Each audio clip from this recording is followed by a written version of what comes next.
So we're going to go look at one more game day. So I'm going to hit the old button here. And we're into a new day, and it's already started. So this could be any year in the last 5 years. We'll get the controller out of the way.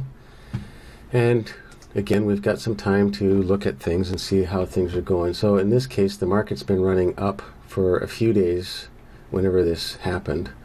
And it's got some picks here for me. There's IBM again. And IBM's looking like it's ready to fall. So I'll keep an eye on that one. PXD is not in a good situation where I want to look. Sears Holdings, it might turn around. SPY doesn't look good. See, it's in the middle over here. I don't like that. It's always the same stuff I'm looking at. I'm looking at to see where the candle is. This candle for today is relative to the last bunch of days. If it's near the top and near the bottom and the market is also running in the same direction, that's what the rules tell you, then it looks like it's going to be a safe trade. So this one here, I'm just going to tag as one I like for the red side. So I put a little check mark on that one. Visa looks great for the green side, so I put a little check for that. There's a hotkey for that. The Dow is still sideways. We don't know what it's doing. This one I don't even want to look at. Same with that one. Sears Holdings a maybe for the green side, but they're a long ways away.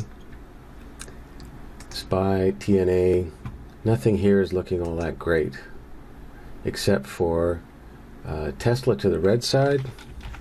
If the market goes red, right now I don't have a signal. IBM is in a great position for going red, so I have signal, but it hasn't broken out of the risk zone. So it's these same few steps every time. It's not that complicated. Getting a feel for the market is part of it. So it looks like here we are on another day, probably buying IBM on a put. So let's get ready. So I got the controller ready for buying the option. The market seems to be running red. Here's the basket. I got a little bit of a signal. It's pretty sideways. It's low volume. This means I should be, it's as it says here, I'll just make it a little larger. Selective good trading means I need to be cautious because the market isn't strong. So that means the stock I'm looking at better be strong. So let's go back to IBM. Almost ready. I'm looking for it to break out, and then I'm looking for a second candle to break out. This one, nothing's happening. Visa hasn't broken to the top yet. Sears Holdings, not in a great position. It's too far on, these are the multi-days on the bottom third of the screen. It's too far away from breaking to the top for me. You can make money on that, but it's going to be a short run, and I'll show you. We're going to buy that.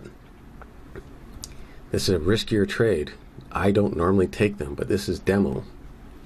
So I'm just going to show you. But I'm going back to the thing that I would actually trade, which is the IBM trade. I'm waiting for that to turn around. It's got a ways to go. Now this program is really cool because you can open up a secondary window and put it on one of your other screens. So like here, I just did a right click, and it's got this chart with different days in the side here, and then it shows me this. So I can actually keep an eye on multiple stocks on my second monitor. Remember we talked about browser apps and Windows apps? You can't do that on a browser. I mean, browsers are great, but there's just some things you can't do very well. So I'm waiting for, and that's it, I'm waiting. Let's go back to our Visa trade and see how that's turning out. Was that Visa? Let's go look at the list here. It was Sears. So Sears is at this point making us 8%. I don't know if it'll make it to 10%, but it has a decent chance to. Where it's going to probably stop is up at the near the top of yesterday. So I'm actually, if this was, I was trading this for real, I'd be looking at that, oh, there's my 10%, I'm going to take it. So I'm going to get back to the trade I care about the most, which is IBM. because this one's in a great position, and I may have to wait 10-15 minutes before it actually breaks and goes down and runs well, but we're waiting to see. I'm going to advance the video, I'm going to advance the time here a little bit just to see if this trade works out. So I'm just using, in the replay, there's like, you can use the controller and actually get into this trade, and patience is really a good idea. And you can see right there, that was exactly it. So this is why the rules exist, is we just follow them. We don't have to figure it out. It's already been figured out a lot. You can prove it to yourself. That's the whole point. So if this thing breaks down, if it breaks, I'll ride it. But I don't get on board just because I hope, think, want it to go to the red side. So I'm moving forward here rather quickly. We are going to miss some other trades, but the point is I wanted you to see, following the rules on one stock,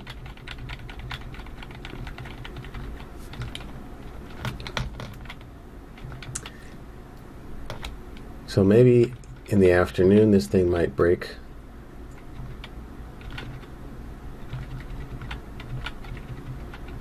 It just doesn't want to go. And that's okay. In the real market, I would have looked at other stocks and said, well, you know, let's just see. But this is a training video, so I want you to actually see how I go through things. So at this point in the day is pretty much over. I wouldn't be hanging around this long anyways, but there was no trade. Or if there was, it was too late in the day and we wouldn't have taken it. But you get the idea that if you have a set of rules and you follow them, generally things go great. And you have to have a little tolerance, and that's where practice and in the environment works, but also practicing when you get a trading account. You want to practice in the live market. You use a simulated brokered account. The broker gives you that, so you're clicking on things, you're doing things just as if it's real money, but you're not actually spending real money. And after you get good at that, then you get into live trading because you're really ready. You know what to trade, you know how to click on the things with the broker, you're ready to go. And you know that you've already been making money and you haven't at that point risked a dime. That is the path to successful trading. And I really do wish you all the best, that you take these steps and follow them so that you're successful before you risk any money. Thanks for watching.